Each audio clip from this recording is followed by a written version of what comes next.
Okay, we want to welcome you back to the UK camp meeting. Before we start the next session, we are going to kneel down in prayer.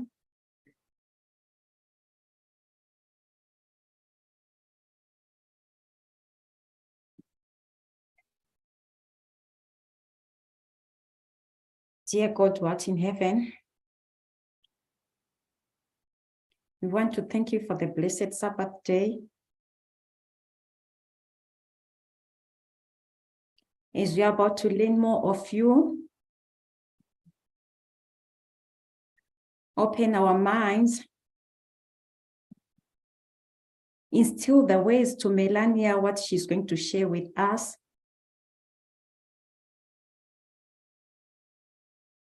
We pray all this in the wonderful name of Jesus Christ. Amen.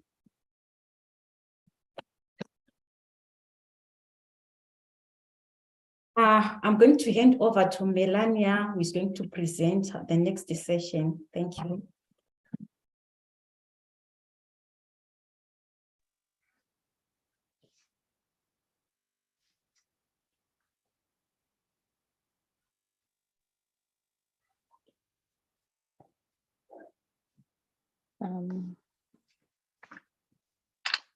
Good morning, everyone.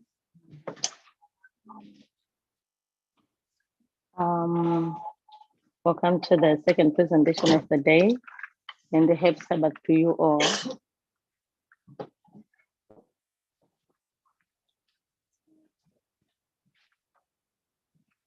Okay, so in this lesson, we are going to be looking at Daniel chapter 11, verses 40 to 45.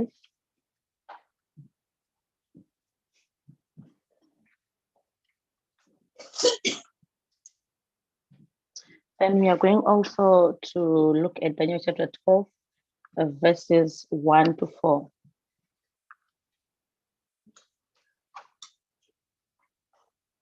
So most of what I wanted to explain at the start of this presentation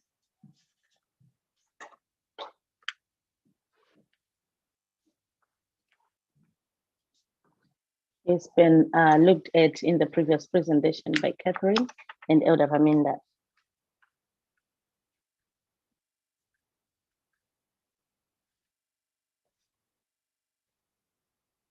So I'm not going to dwell much explaining the first part of the presentation.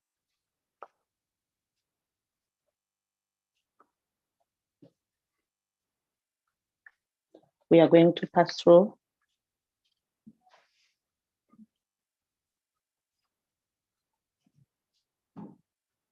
Okay, so we are going to start by reading from the Bible.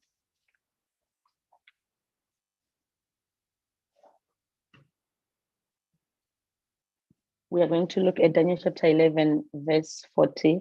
I'm going to read through from verses 40 to 45.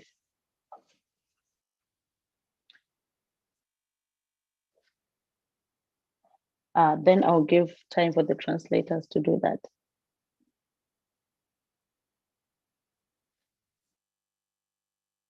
Okay, so Daniel chapter 11, verse 40 says,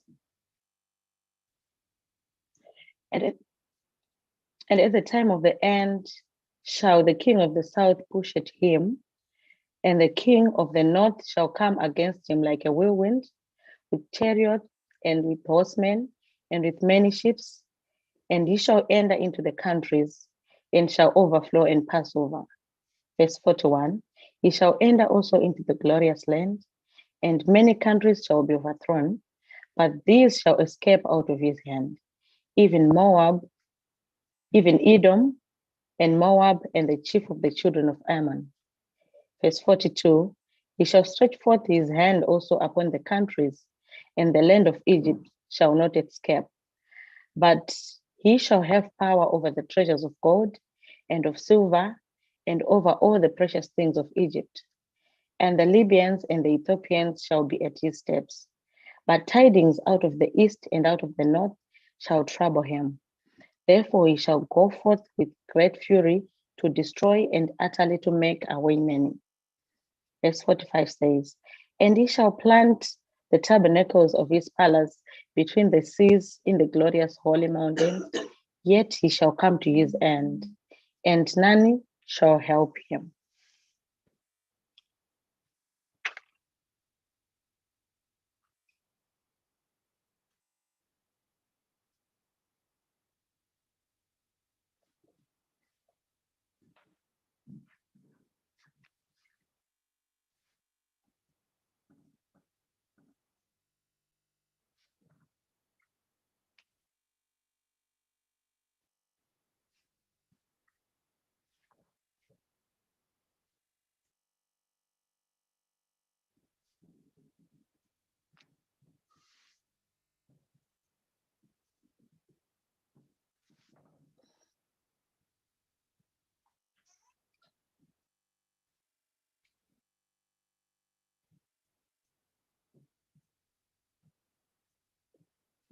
So I'm not going to explain much on this because we know that, as Ellen White says, and according to this phrase, if you had, okay.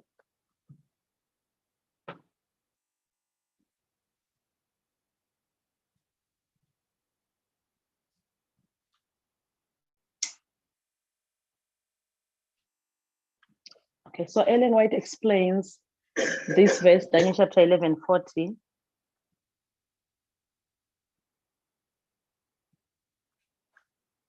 When he explains that 1798 is the time of the end.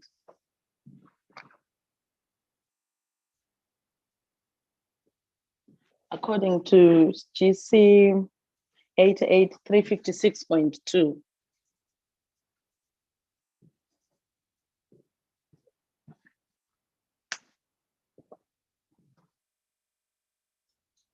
So she explains that 1798 is the time of the end.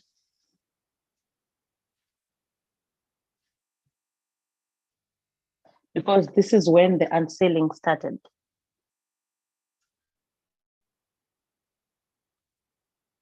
So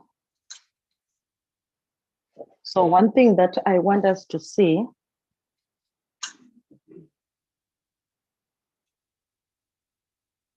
is that we need to understand the waymarks, not only as a point, but as a period in time as well.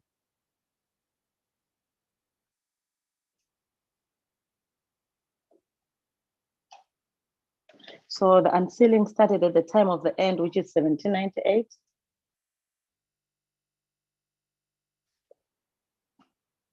Which is a point. So from 1798, we are in the time of the end.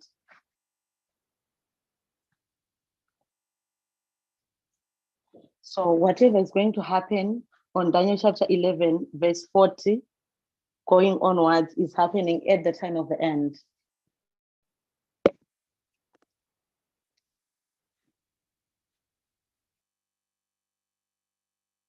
So Daniel chapter 11, verse 48 has been fulfilled 1798.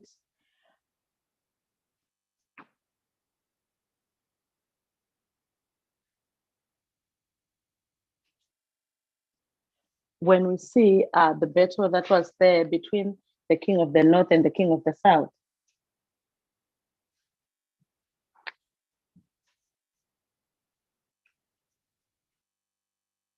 So, yes. Okay. Okay, so I'm listening to the Spanish translation. So 1798, we know that Napoleon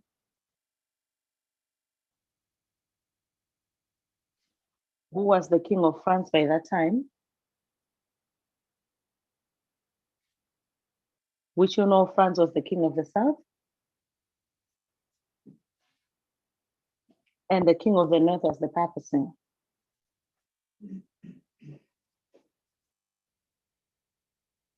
So the king of the north received a deadly wound.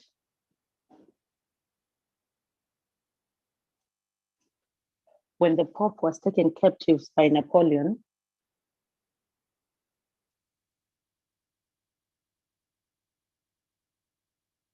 And he later died.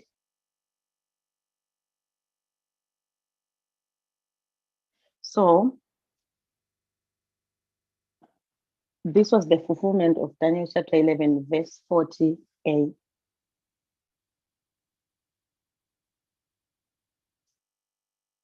So we are supposed to find a point in time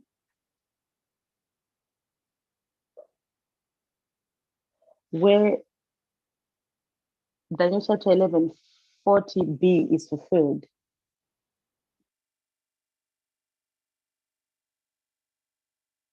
And this has been an established fact in the movement.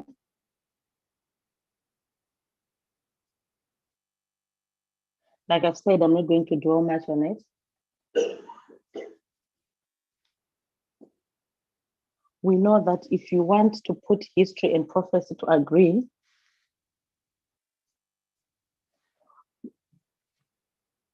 we'll definitely get to 1989.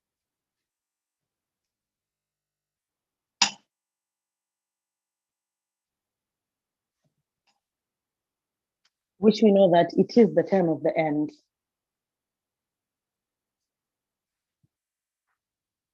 So Daniel chapter 11, 40b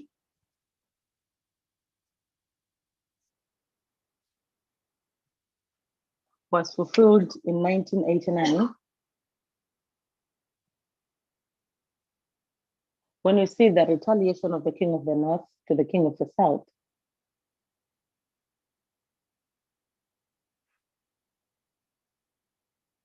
But we need to understand that the players at 1140A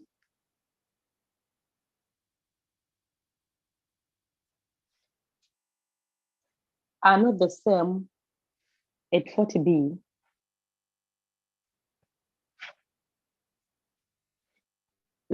Something has changed there.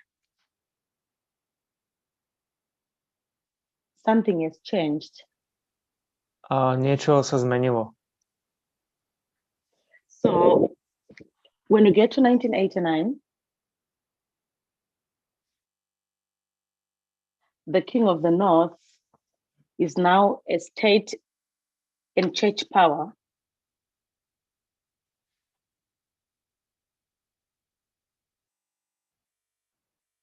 So by the time we get to 1989, the king of the north will be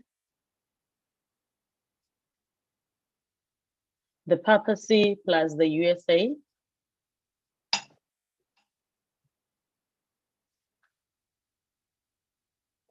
And this one will be fighting against the king of the south, which is the USSR.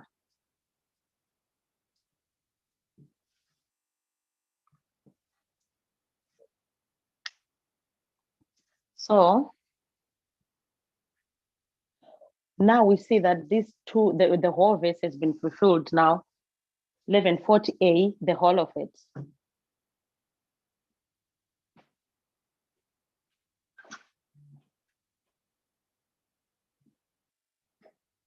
So now I want to get to the next verse, which is verse 41.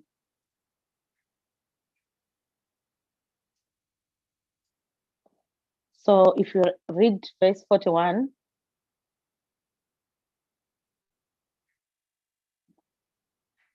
it says that you shall enter also into the glorious land.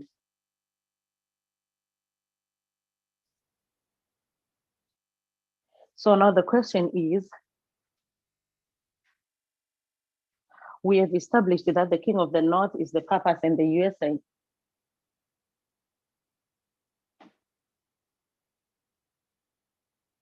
And we know that Ellen White in Review and Herald, May 2, 1893,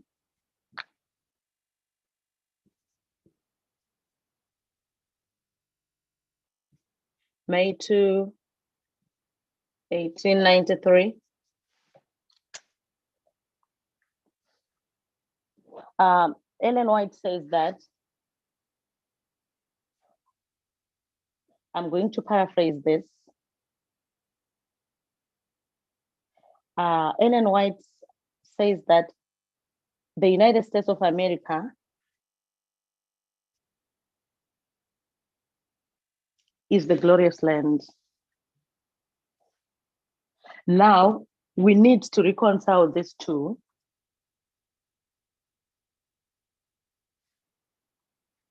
We need to reconcile how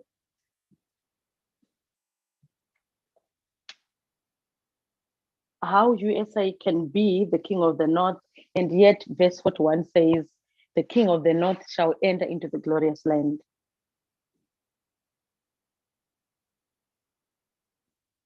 Does it mean that the USA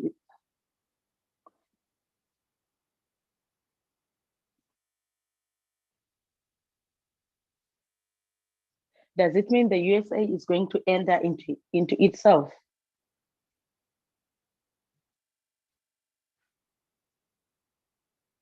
No. So what does it mean? So we are going to establish that, remember, the papacy was the former king of the north at 1798.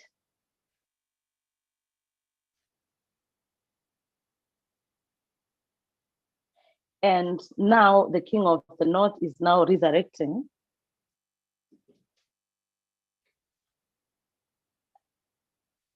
And we know that this one is a church power, the papacy.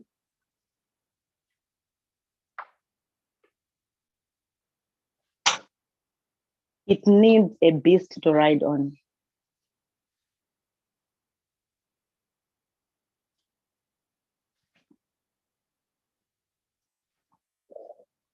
So this is the reason. So for this reason, we are seeing the papacy working together with the USA to bring down the Soviet Union.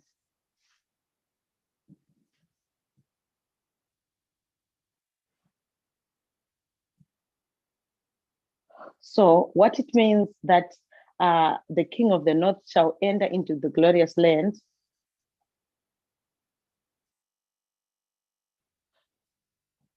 shows that the USA has been defeated in a way.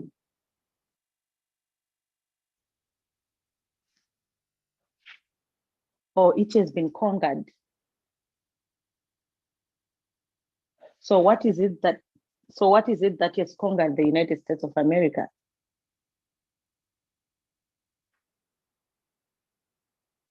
The United States has been taken over by the papacy.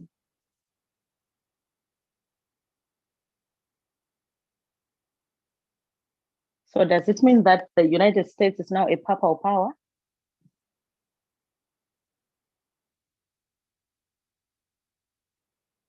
What does it mean to say that the United States has been conquered by the papacy?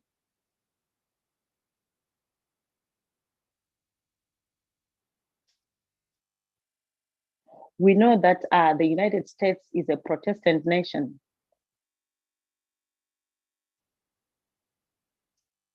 So apostate Protestantism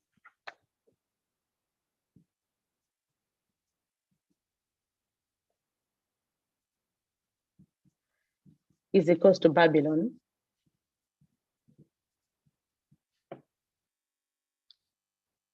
Which means the mother and the daughters are one.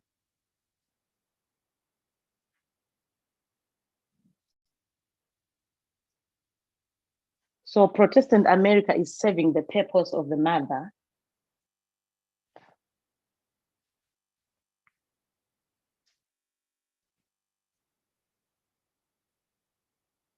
So now the papacy has conquered the United States of America.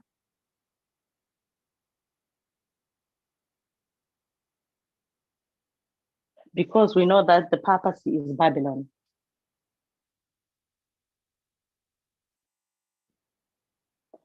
So from the time of the end, 1989,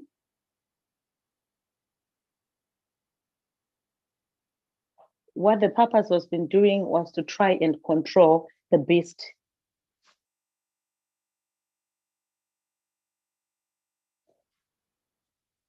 So by the time we get to 2001, which is our second waymark,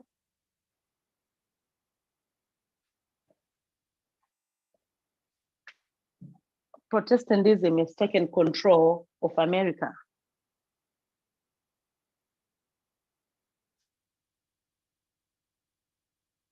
In trying to explain the fall of the Twin Towers,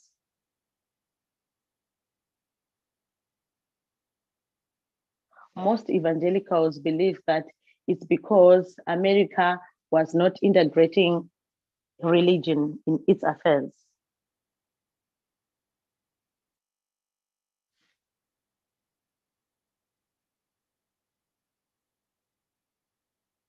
For by the time we get to 2001,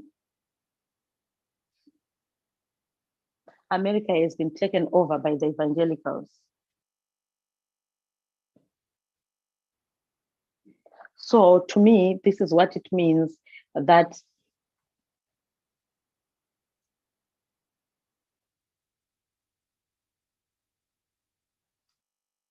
which is said in verse 41, that the king of the north is going to enter into the glorious land.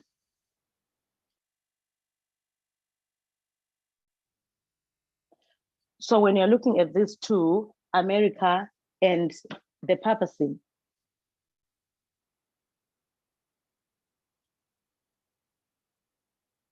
which one is the king of the north?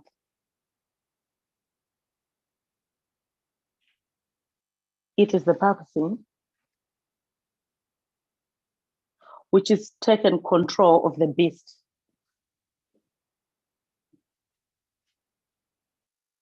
So the king of the north is in this case is not only one power,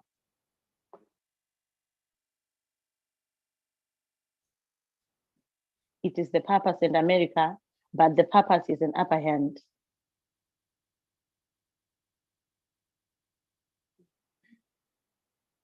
So our second waymark is 2001, which goes in line with the arrival of the second angel's message.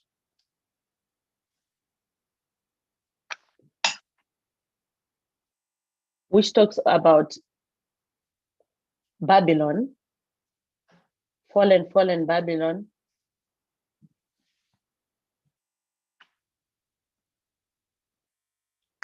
So now we want to see the third waymark, which is explained by Daniel chapter 11, verse 41.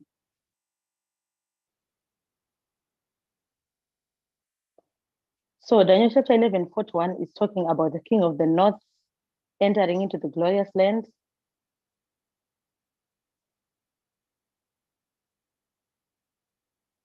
In the first part. And it says, many countries shall be overthrown. It goes on to talk about those who are going to be escaping. So when you're looking at Daniel chapter 11, verse 41,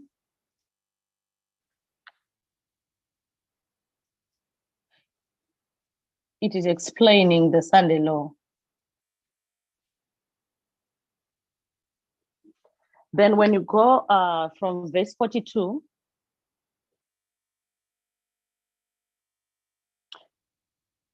we have read the verses before. It explains the events from the Sunday law.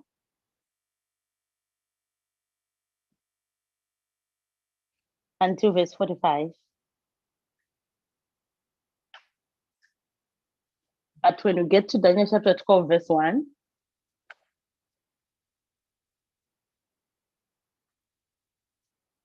it talks about the clause of probation when Michael was standing up.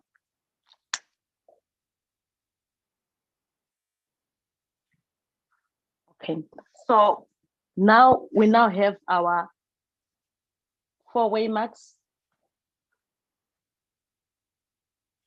And you're going to look at the fifth one.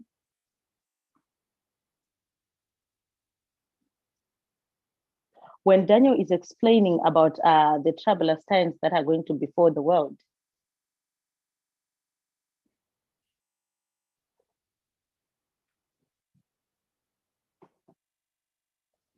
Let me read the verse.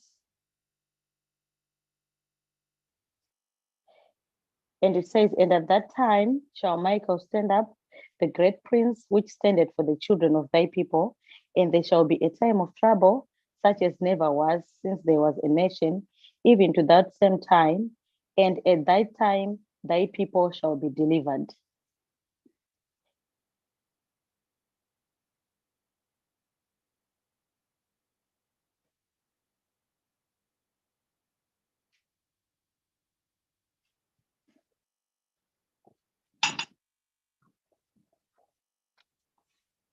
So it ends with the second coming.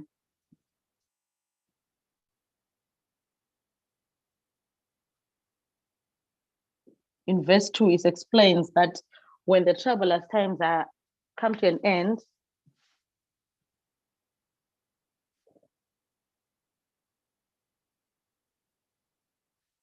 now we'll see the appearance of Christ.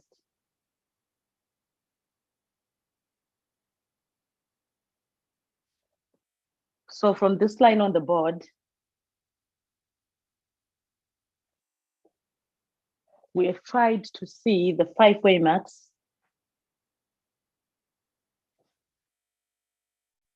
And I know by just looking at the board work, someone will say, no, there are 6 waymarks there.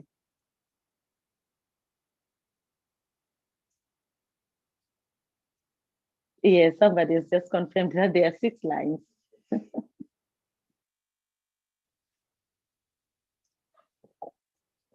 forget, we have said 1798 is the time of the end.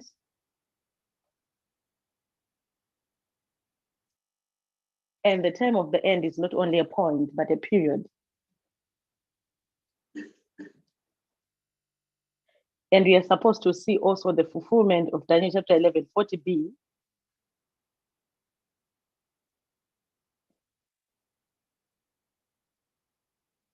And at that point, when the verse is fulfilled, it is the time of the end. So during the time of the end, the period of the time of the end, we have another time of the end when Daniel chapter 11, 40b is fulfilled.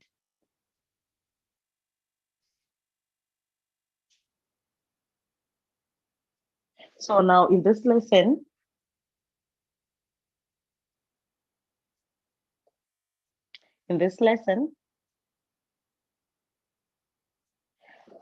we are going to look at the period which is between 2001 and the Sunday Law.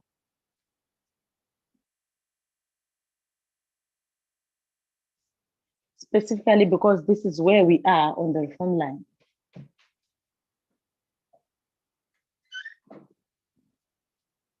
So the reason why we are looking at this time period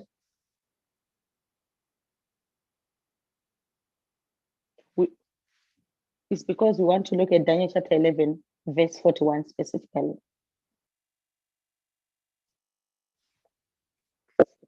Which we say Daniel chapter 11, 41 is the Sunday Law.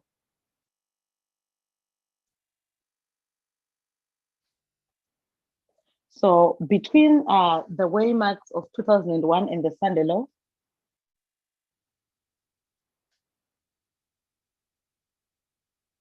we have 2 sub-waymarks in between.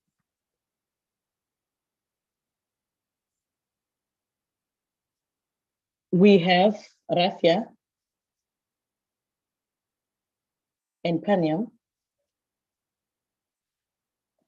Raphia is the increase of knowledge of the Sunday Law, and Panium is the formalization. So we are going to see in this time period and establish where we are. So we have passed Paniam.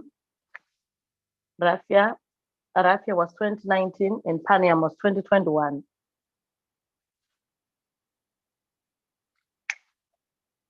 So we are in the year 2023. And 2021 is past us. So if I can locate where we are, we're almost here.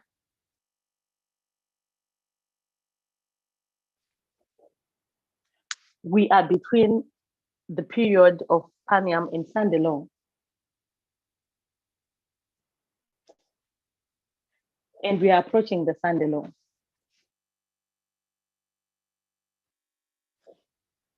So if you go back to Daniel chapter 11, verse 41,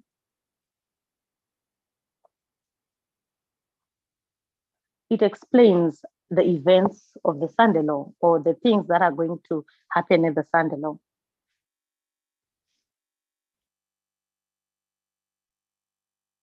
So we want to go back to Daniel chapter 11, verse 41 and read it again. Okay, so I'm going to read it. It says, "Ye shall enter also into the glorious land, and many countries shall be overthrown.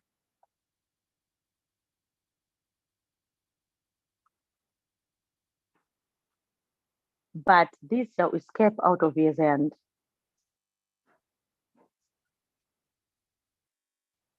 Even Edom and Moab and the chief of the children of Ammon." So we need to note that at the Sandelong here, Daniel is explaining what is going to happen. So Daniel is saying there are some who are going to be overthrown,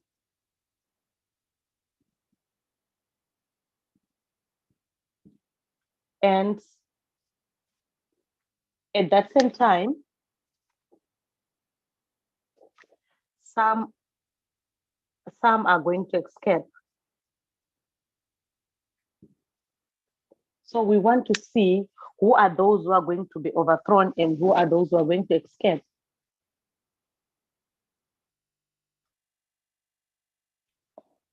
But verse 41 says, many countries shall be overthrown.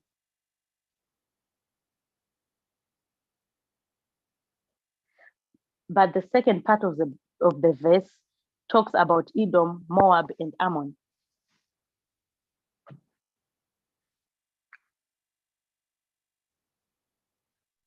So using compare and contrast,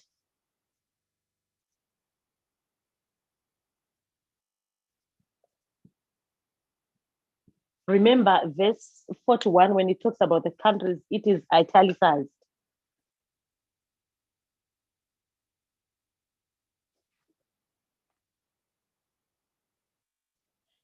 So does it mean that this one, if you use compare and contrast,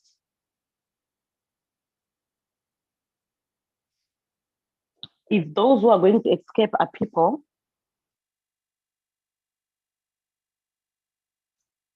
what does it mean to those who are going to be overthrown? Are they countries?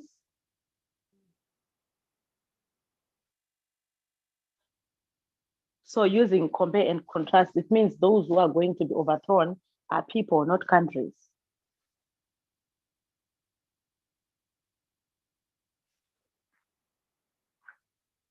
So for us to be able to explain those who are going to be overthrown, we are going to start with those who are going to escape. This will help us to understand those who are going to be overthrown. So let's go back to the verse again. So the verse starts to talk about Edom.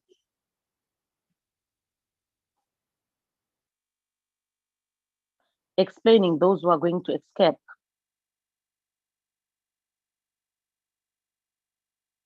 And it says they shall escape out of his hand. So who is the his who is being talked about by the verse?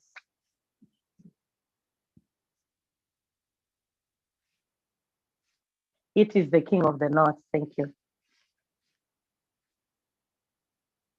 So these who are going to escape are going to escape out of his hand, which is the king of the north.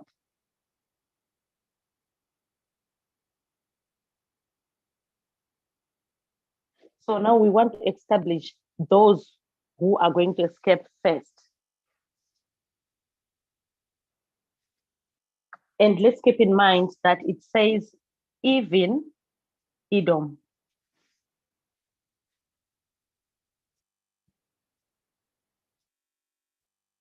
So who is Edom?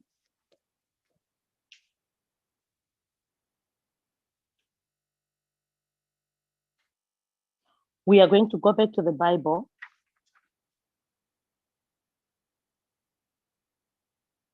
and go back into history and establish who Edom was.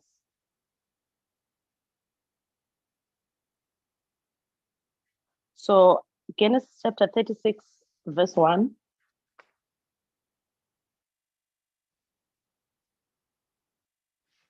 Genesis 36, verse 1.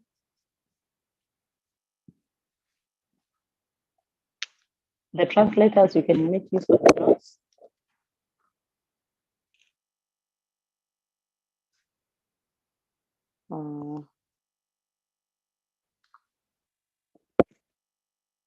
Which is code number 6 in the notes. It says, now these are the generations of Esau, who is Edom.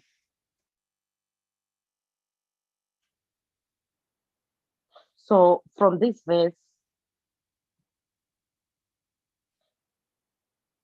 and many other verses in the Bible, Edom is Esau. And who is Esau? Esau was the brother to Jacob. I'm not going to labor much to explain the history, but we know that Esau was the one who was entitled to the birthright.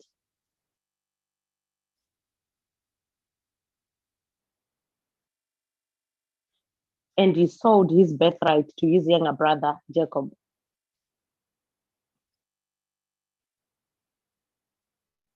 So we want to read a commentary from Ellen White.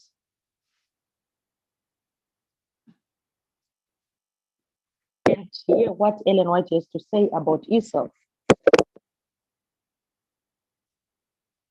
We are going to read from Patriarchs and Prophets. It's PP 178.1.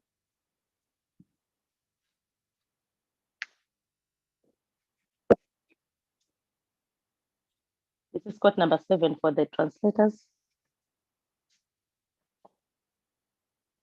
So I'm going to read it. It says, Isaac made known to his sons these privileges and conditions, and plainly stated that Esau, as the eldest, was the one entitled to the birthright. But Esau had no love for devotion, no inclination to a religious life. The requirements that accompanied the spiritual birthright were an unwelcome and an even hateful restraint to him. The law of God, which was the condition of the divine covenant with Abraham, was regarded by Esau as a yoke of bondage. Bent on self-indulgence, he desired nothing so much as liberty to do as he pleased. To him, power and riches, feasting, reveling were happiness. He gloried in the unrestrained freedom of his wild, roving life. I'm going to end there.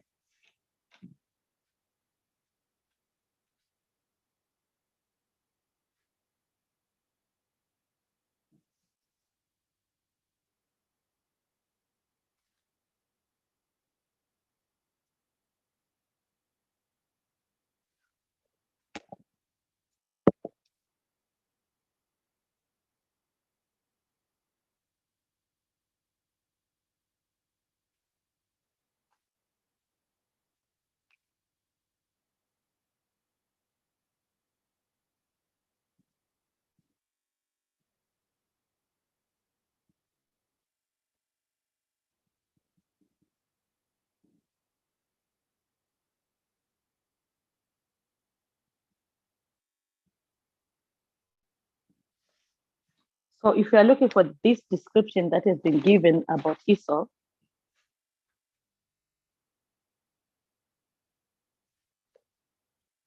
what name can you give for someone who has no love for devotion, who's not religious, who is into worldly things?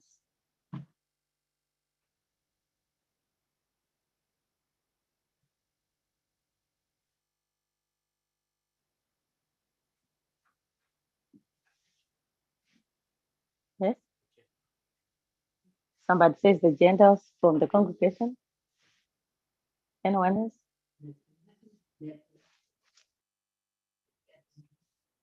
Okay, Sidra says Nethians.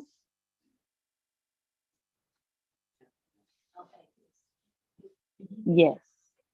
The word I'm looking for is an atheist.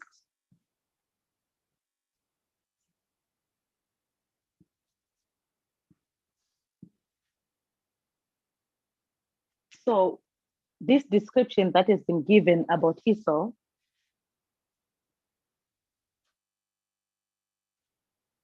it shows that Esau or Edom is representing the atheist.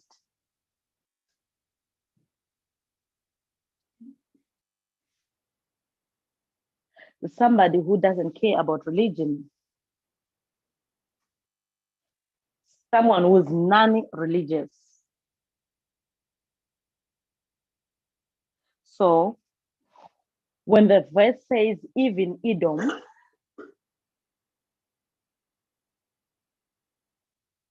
the word even means something that is not expected of.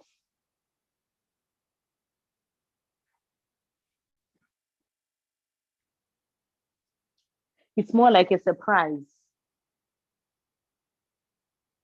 That's even Edom. We are going to explain this further.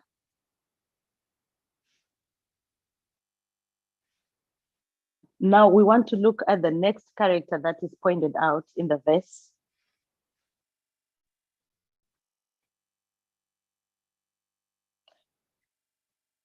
It talks also about Moab. If you are to go back to the Bible, okay, I'm going to write this coming backwards. Okay, let me write here, Moab. Who is Moab?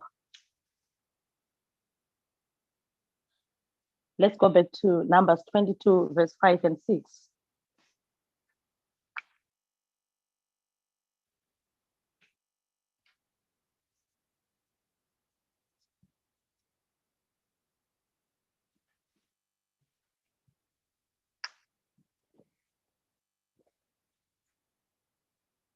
Okay, before we go to Numbers, let's start with Genesis 19, verse 37. Let's start 19, verses 37 to 38. So that we try and establish where does Moab come from.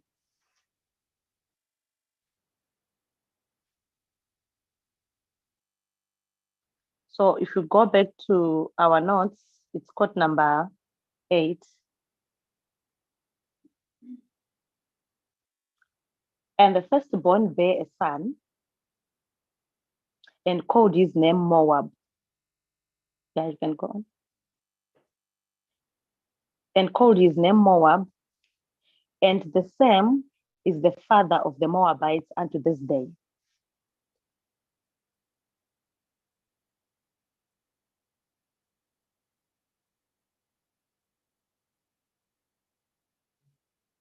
Verse 38 says, and the younger, she also bare a son and called his name Benami. The same is the father of the children of Ammon unto this day.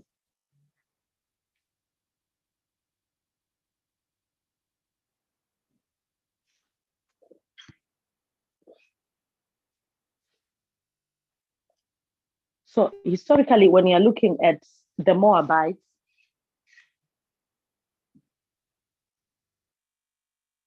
these are the descendants of Lot and his daughter, the eldest daughter.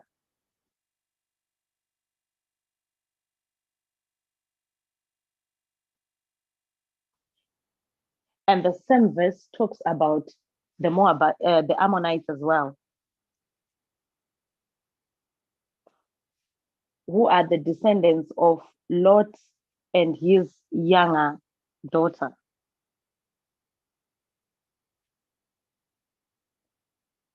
So we know the story from the Bible that when Sodom was destroyed,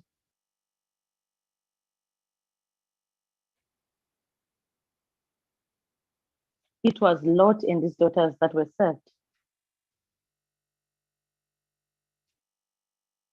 And his two daughters planned that they want to preserve the seed of their father.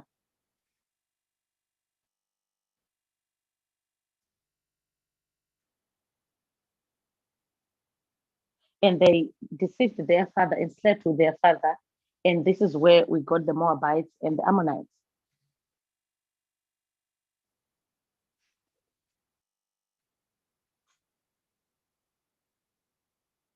So when you go to Numbers chapter 22, verse 5 and 6,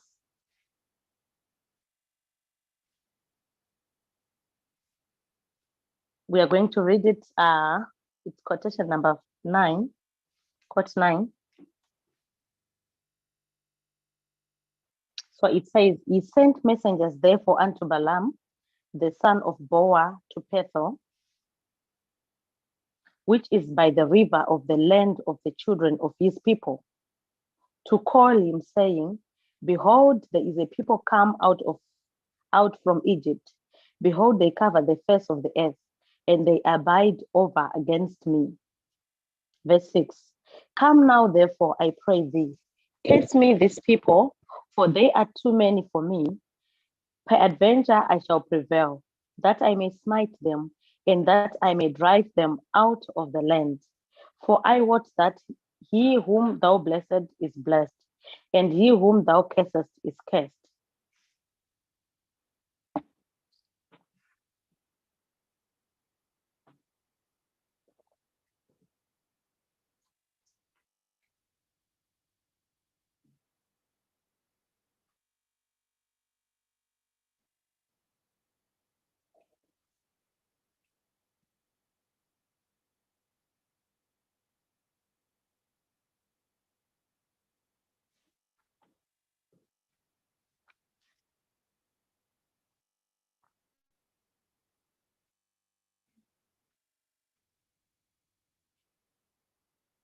So here we are seeing a story when the Israelites were coming from Egypt.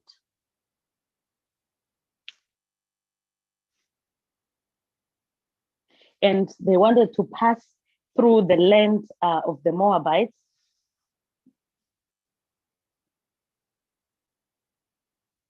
On their way to the promised land. And now Balak, who was the king of the Moabites,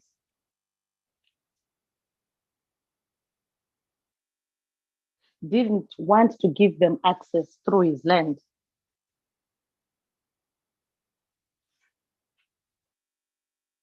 So what Balak did was to send messengers to Balaam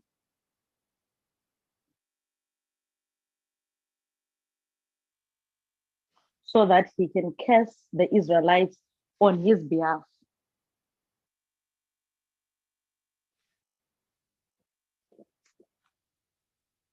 So Balak is the king of the Moabites.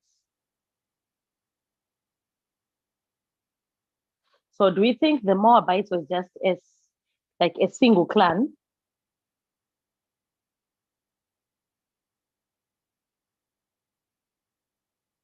Or did they grow up to be a big like nation or people?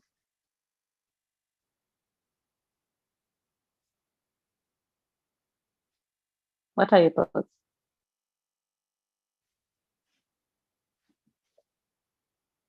Natalie? Natalie is saying they grew up to be a nation.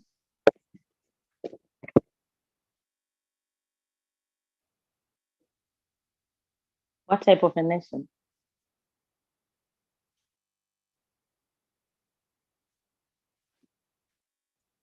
Catherine, any thoughts?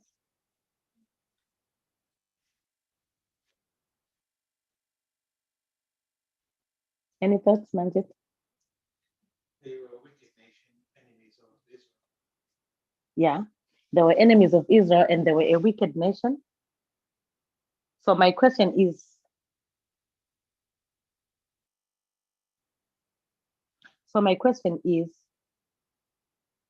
we need to figure out how the Moabite nation looked like.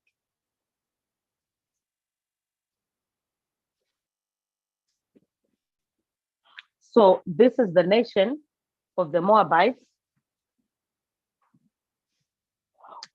with their king Balak. But we need to know that there were individual clans here and families.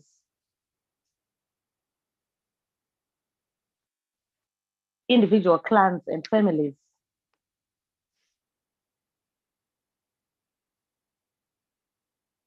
Heads of families, heads of clans.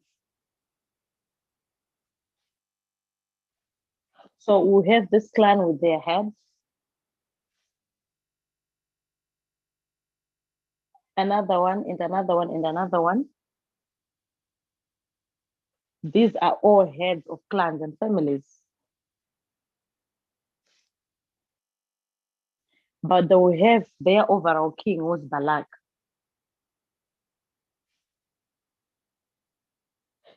So all these kings or these heads are reporting to Balak.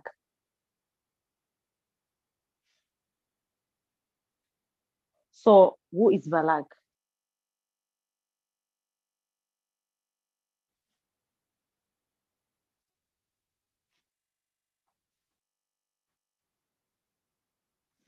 That is?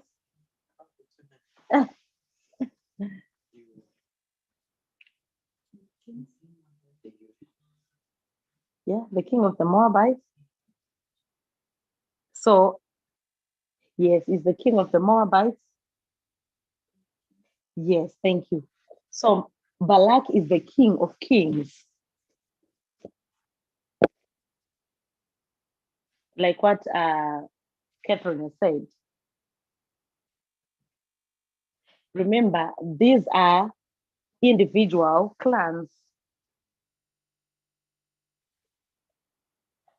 with their heads as well. So these are individual kings, but they report to another king, a superior. So if you are looking at Balak, Balak is the king of the kings. So Balak is the king of kings. We are going to wait here and we'll make an application of this. But before that, we want to look at the Ammonites. Remember,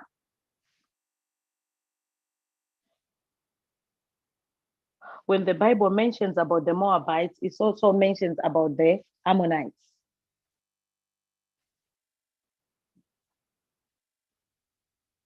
These are coming from the same root. So Balak is the king of the Moabites, but he sent messengers to Balaam. And the verse 5 explains where Balaam is from.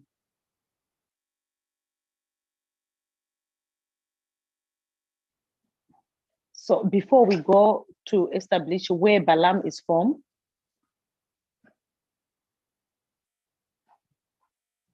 let's look at the person of Balaam. Who is Balaam?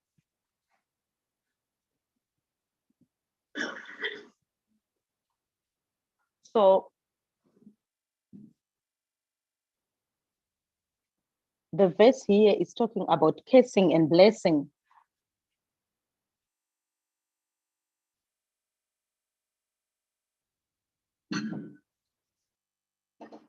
So Balaam here Who is Balaam?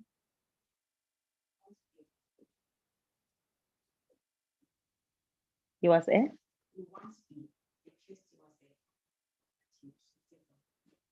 Okay, so I'm going to take the first part from Mercy. Mercy said he was a prophet. Yes, so Balaam is a prophet. And this prophet here, you was sent unto by Balak to curse the children of Israel.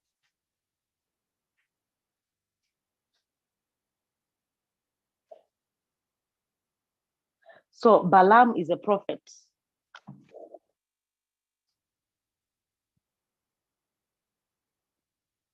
He's a prophet. And this prophet here, what type of a prophet is Balaam?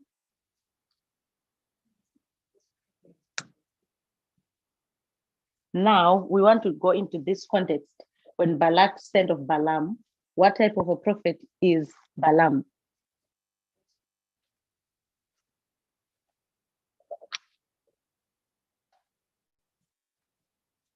He's a false prophet. So when you're looking at Balaam, if we use our King James Version or most of the Bibles that you usually use,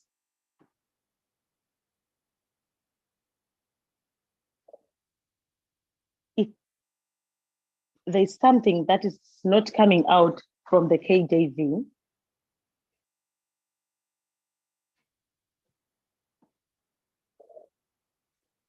So I'm going to use the Vulgate Bible.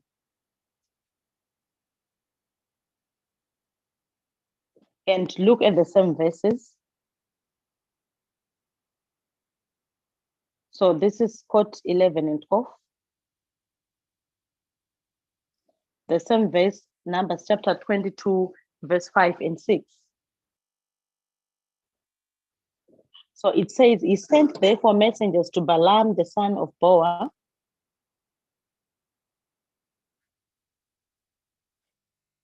a soothsayer, who dwelt by the river of the land of the children of Ammon.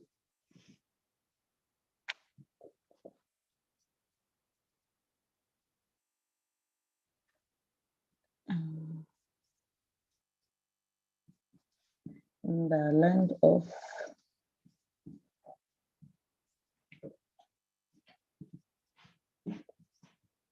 So the same verse, when you use the Vulgate Bible, it gives us more information of who Balaam is. The first thing, it tells us about the work that Balaam does.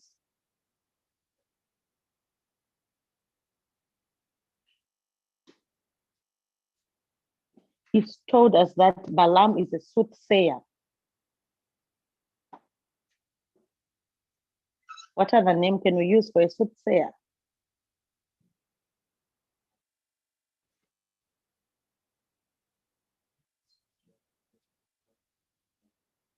Yeah, Kate is saying something to do with witchcraft. So is it good or bad?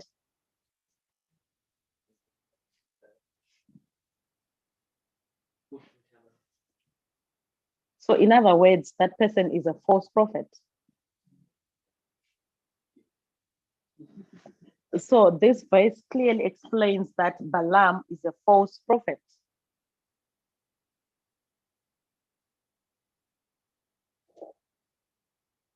And where is the false prophet coming from?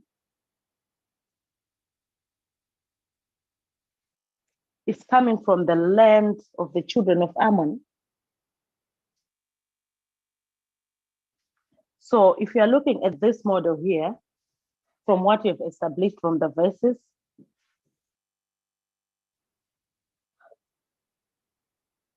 a group of people who are represented by Moab in Daniel chapter 11, verse 41.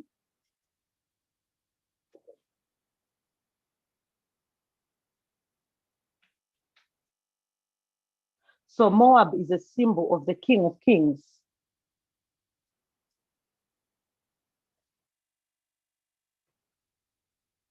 And the children of Ammon represents a false prophet. And Edom represents somebody who doesn't have any devotion, love for devotion, or someone who's not religious.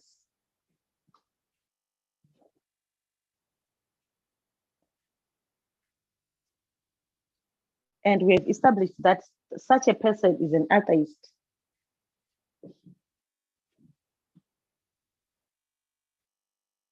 And here the false prophet represents the children of Ammon. And here we have Balak, who is the king of the Moabites, who is the king of kings. So if you want to make an application at the end of the world, who is the king of kings?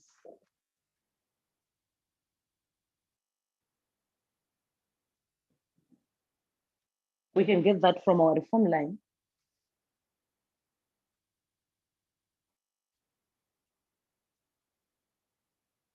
Who is the king of kings?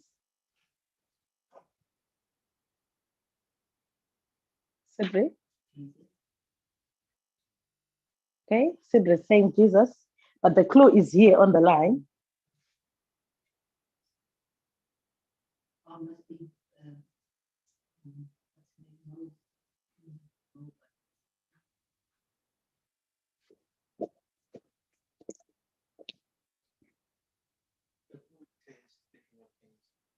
Sorry?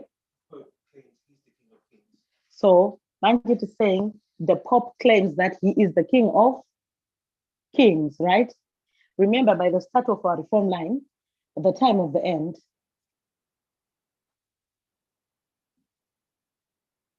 so from the time of the end, we see that there is a power that seeks to control the world.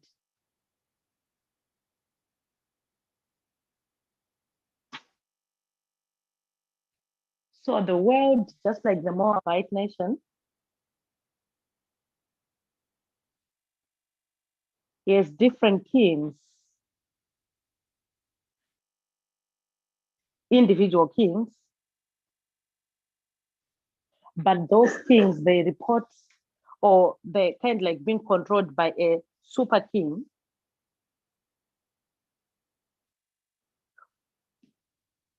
who claims to be the king of kings.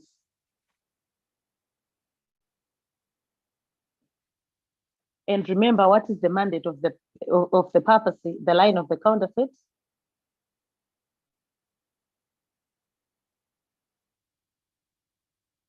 Is to do what?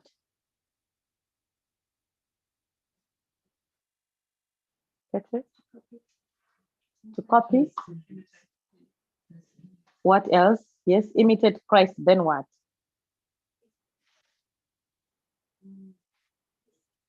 Deceive, then what? And control the world. Thank you, Emma. And control the world. So the papacy at the end of the world is the king of kings.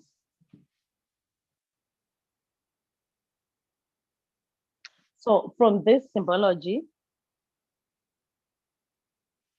of these three groups that have been mentioned in Daniel chapter 11, verse 41, we see that Edom represents the atheist. Then Moab represents the king of kings, which is the papacy.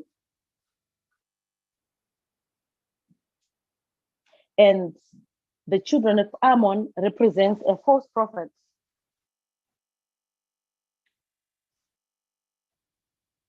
So now we have a threefold union.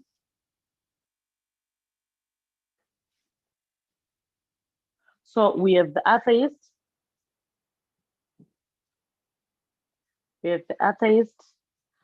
we have the We had the false prophets.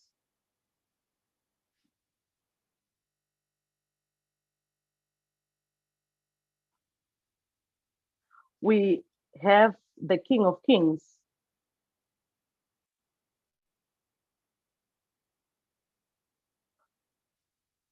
So now when the verse is saying, these shall escape out of his hand,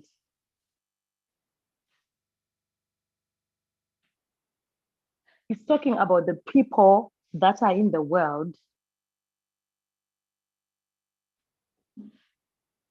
escaping out of his hand. What does it mean?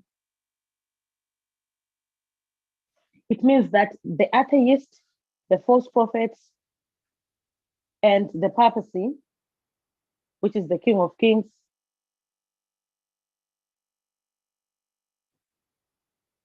yes, their own ideologies.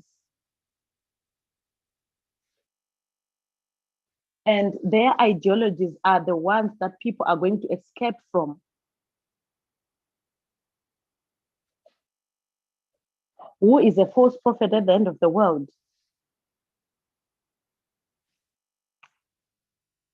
It is apostate Protestantism. So apostate.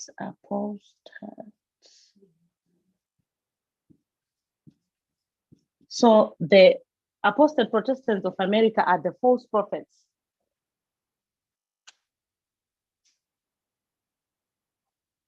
Or spiritualism.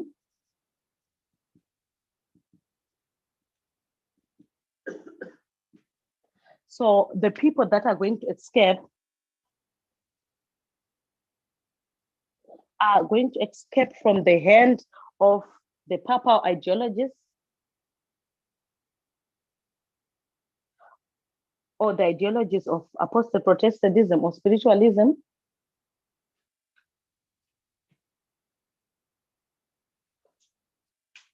or the ideologies of atheism. So all these three, they represent the mandate of the mother. They represent the mandate of the mother.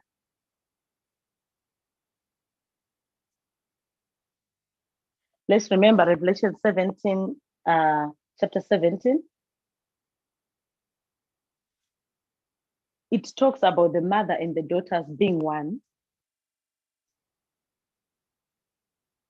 So the people that are going to escape from the influence and ideologies of the papacy, apostate Protestantism or spiritualism, as well as atheism.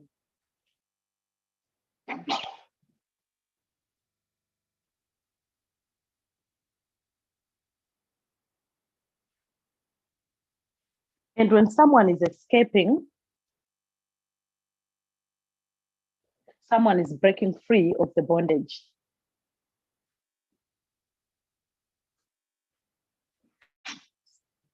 So they are breaking free from the bondage of these three.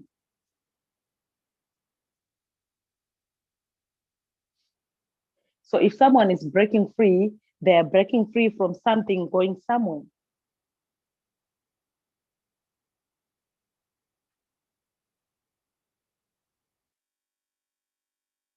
So where are they breaking to?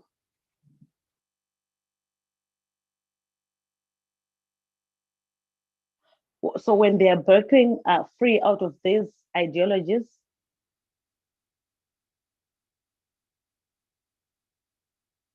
which means they are breaking free, going somewhere, and where are they going? Which ideologies are they going to replace these ones they have held before?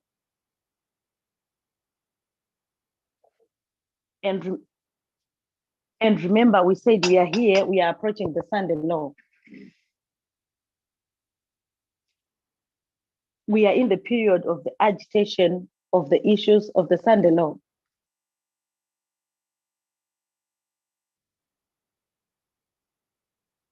And remember, when you're talking about the repeating patterns,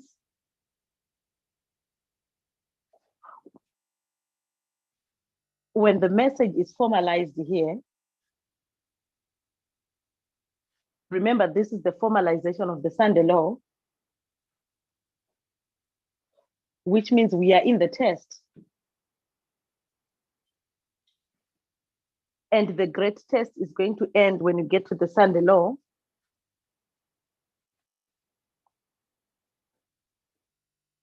So by the time we get to the Sunday law,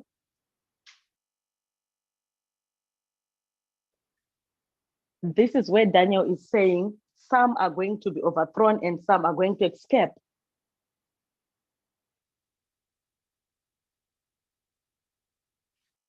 So the people who are going to escape out of these hands are going to escape here at the Sunday law. The same time when some are being overthrown.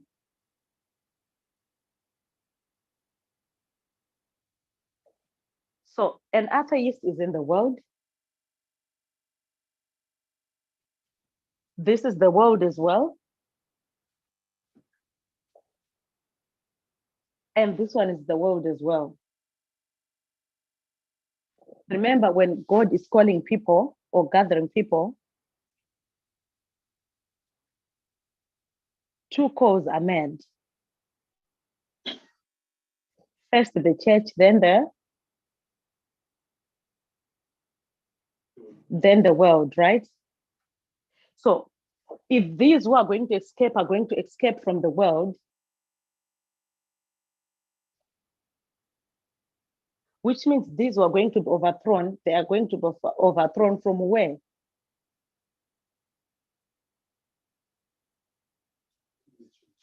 From the church, right? So in the end of the world, which one is God's church?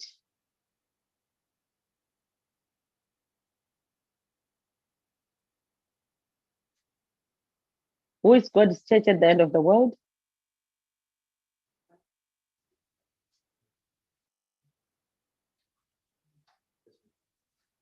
Somebody said this movement.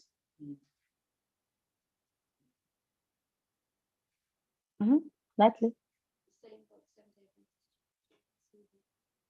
Okay, Natalie is saying this movement or the Seventh-day Adventist Church.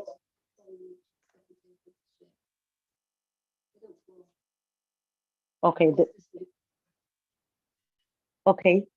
So which is God's church at the end of the world? Is it the movement or the Seventh-day Adventist Church?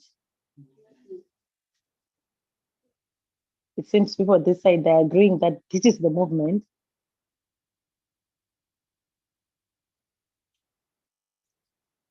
Remember, we said there are two calls that are made. First the church, then the world. So where are the Levites fitting in this model?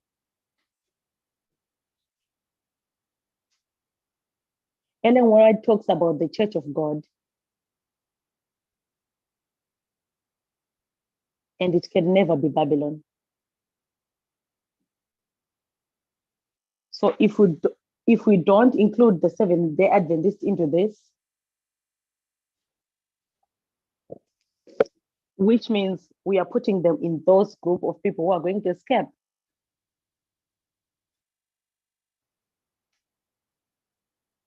Is that the case? Can it fit? No, it can't. Because Ellen White says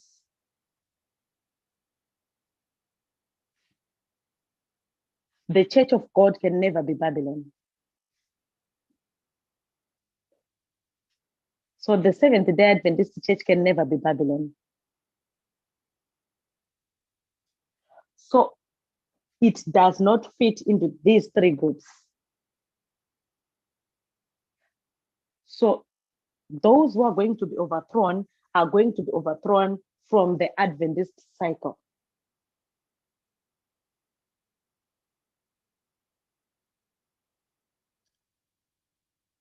So us, the Adventist people, fit into this group of people who are going to be overthrown at the Sunday law.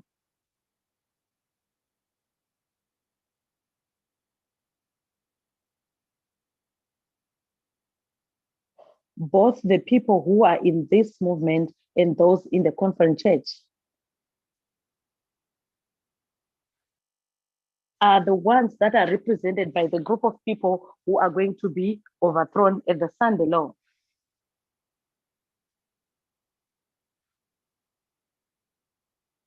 So many who are going to be overthrown are the Adventist people.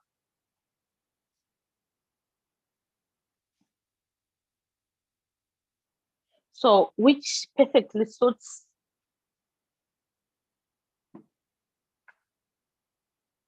the two calls, one to the church and one to the world.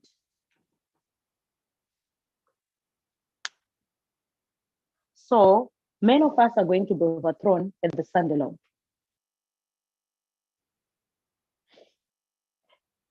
And the same message that is going to overthrow some is the same message that is going to allow others to escape.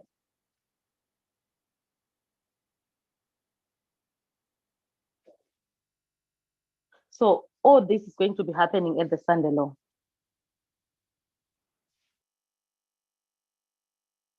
So by the time we get to the Sunday law, which is the end of the test, and what are we being tested on?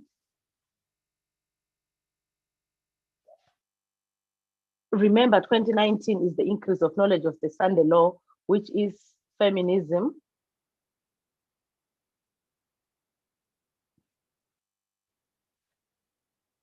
And when you get to the formalization, it was now radical feminism.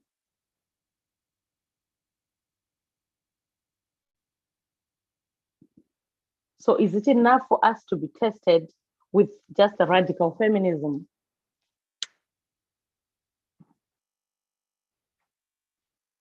Remember the study that was done yesterday by Catherine?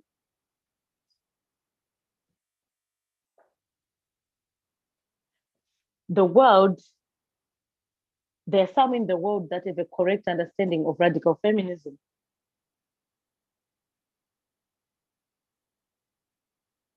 But there's something more they need to be on the right side.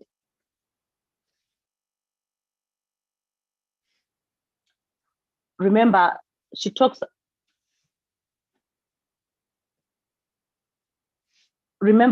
about the three things.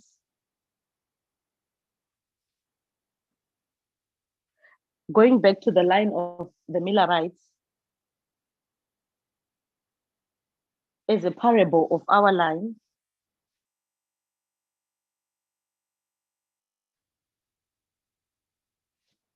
So I'm going to write here.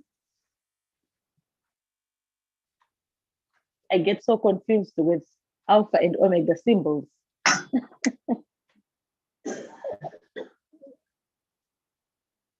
Okay, so the alpha, this one, the other one. So this one is the alpha. So the alpha history, which is the history of the Millerites. Okay, so she talks of the three things.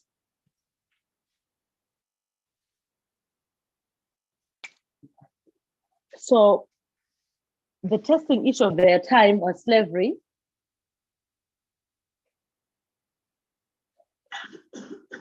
But also the issue to do with the law of God, specifically the seventh day, was an issue.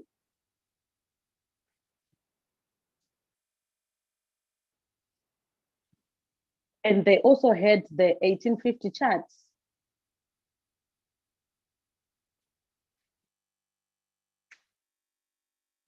So the abolitionists of that time, they had a correct understanding about slavery.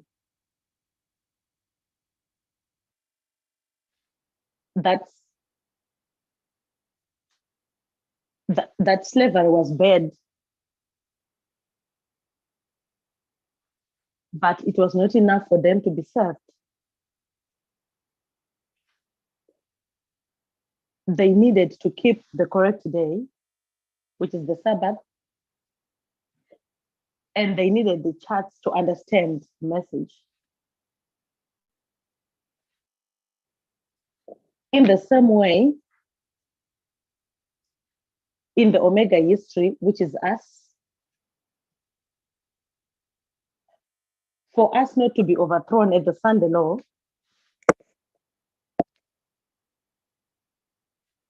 as Advent people, the testing message is gender equality.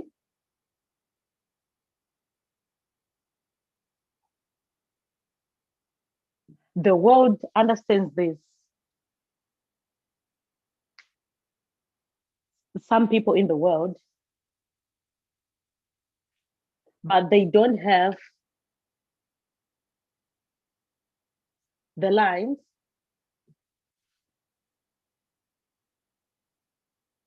and they don't have the reforms, which are the vows. So for us as Advent people to be on the right side on the Sunday law,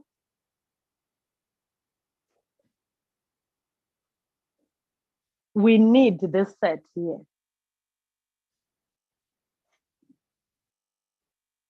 And this is the same message that we are going to give to the world so that they can escape.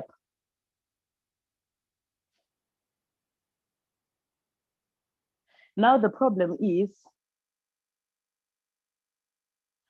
we say that those who are going to overthrown are from the church.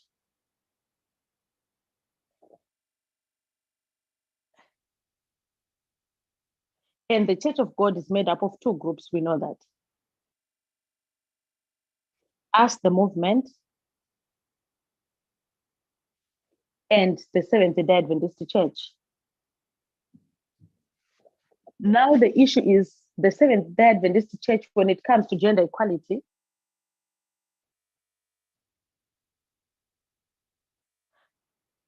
they actually do the opposite of gender equality.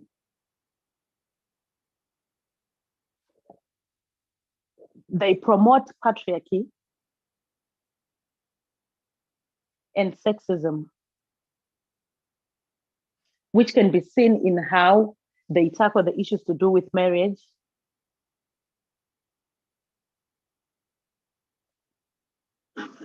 even issues to do with women ordination. When you come to the lines, what is it that we learn from the lines?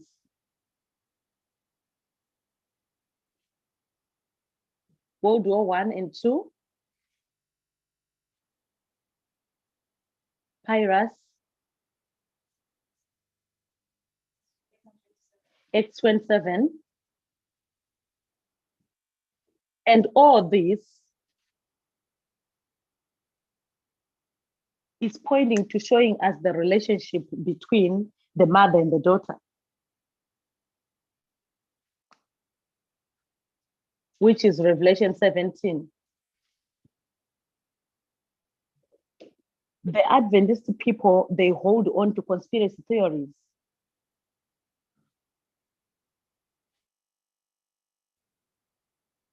And this results in how they interpret Revelation chapter 17.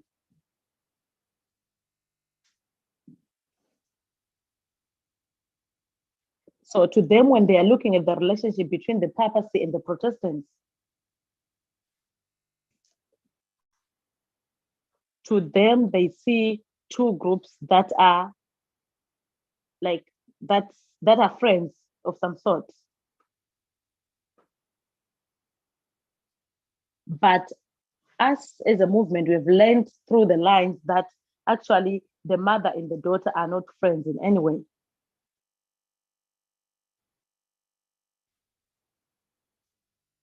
And we've learned this yesterday through the study with Catherine. And this can only be found through the study of the lines. When we come to the reforms, specifically looking at the vows. I'm not going to touch all the vows. We can just look at maybe the 25-20.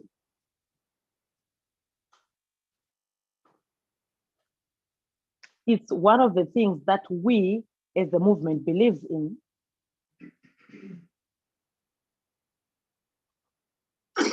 Which all the Advent people are supposed to believe in for them not to be overthrown at the Sunday law.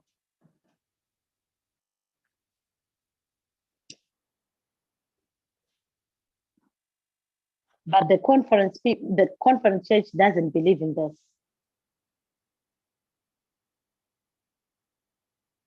And there are many other things that they don't believe in, which are part of our vows.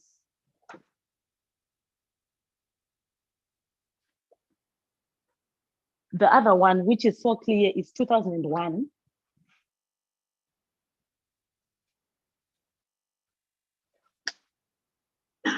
Which is the second waymark on our line.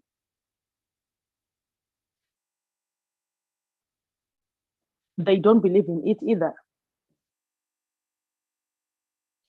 Right now, we don't have gender equality as part of our vows. But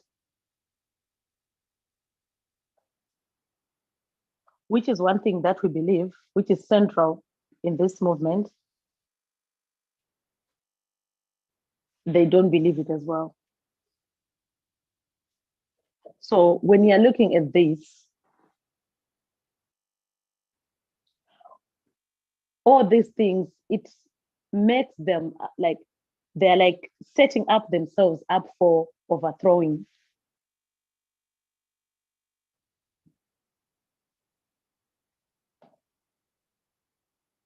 So if you don't believe in these things, as Advent people, what you're doing, we are setting ourselves up to be overthrown at the Sunday law. If you go back to the model of Daniel chapter 2, the stone which represents God's people at the end of the world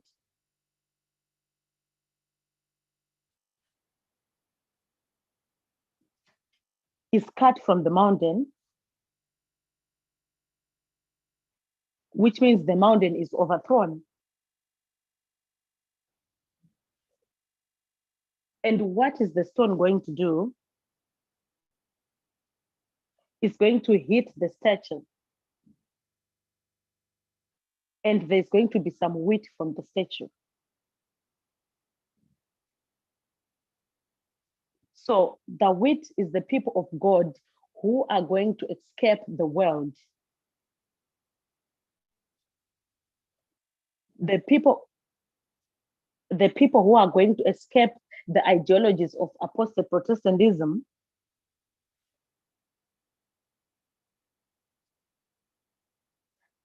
as represented by the children of Ammon,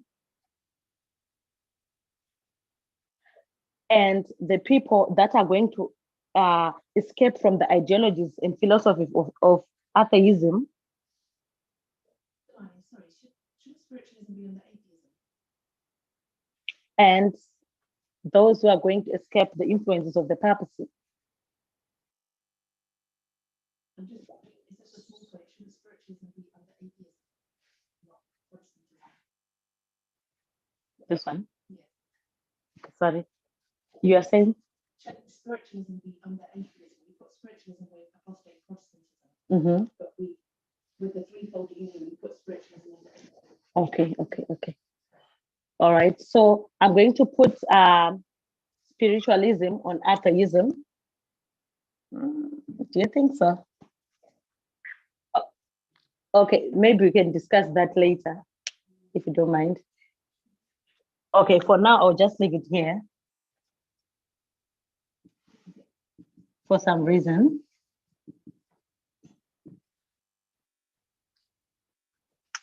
So from this study that we've just had, We've established from Daniel chapter 11, verse 40 up to 12, verse 2.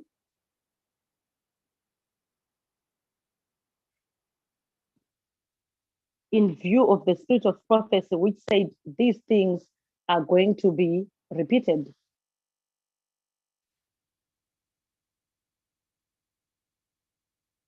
And Ellen White says the book that was sealed is the last part of Daniel chapter 11.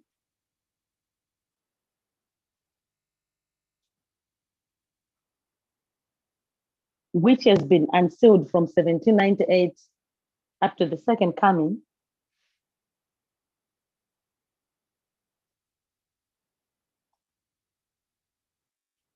And this is where we are approaching the Sunday law. And we have established who are the people who are mentioned in verse 41. Those who are going to be overthrown and those who are going to escape. We have used historical narratives and symbologies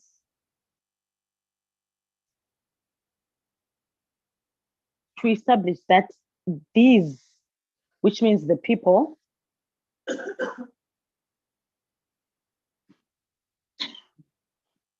are going to escape from the ideologies of the three groups that has been symbolized in the verse.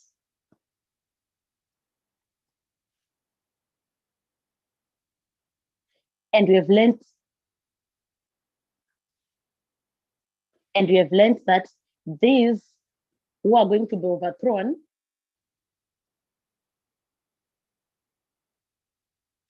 is the church. And we have established also that these three, this set here,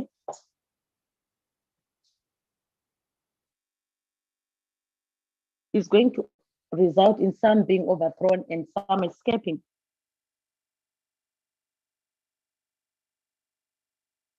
And according to Daniel, the overthrowing and escaping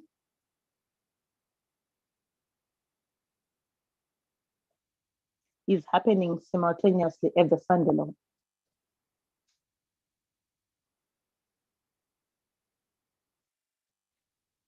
So this is the end of the study this afternoon.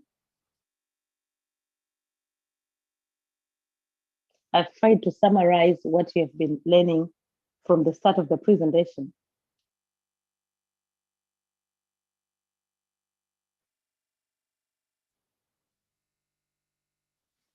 So we are going to pray to end the lesson.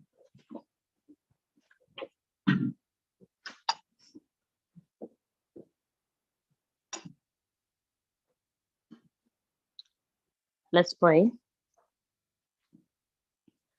Dear God in heaven, we thank you this afternoon. We thank you for the Holy Sabbath. We thank you for being with us throughout the presentation. We thank you for opening up these messages every time that we need them. May you bless us as we are now approaching the Sunday law.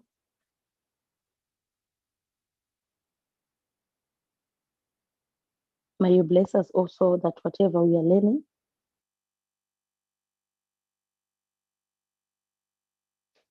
we're able to incorporate them and live according to that light. Bless everyone who has managed to join the presentation. And be with us all during this camp meeting.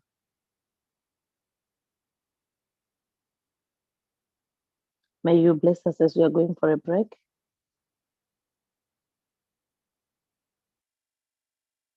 And be with us as we come again for another study.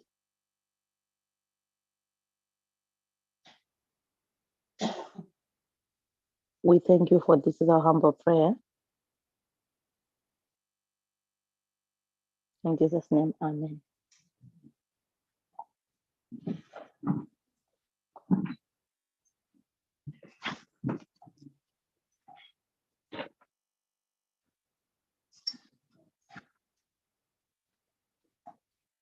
We want to thank you for joining the camp meeting in UK, and we want to thank you for listening the presentation from Melanie.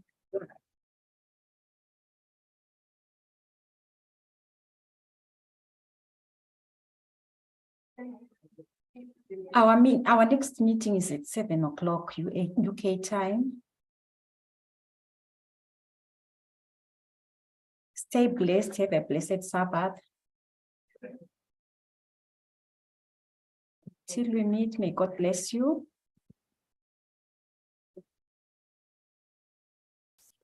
See you later.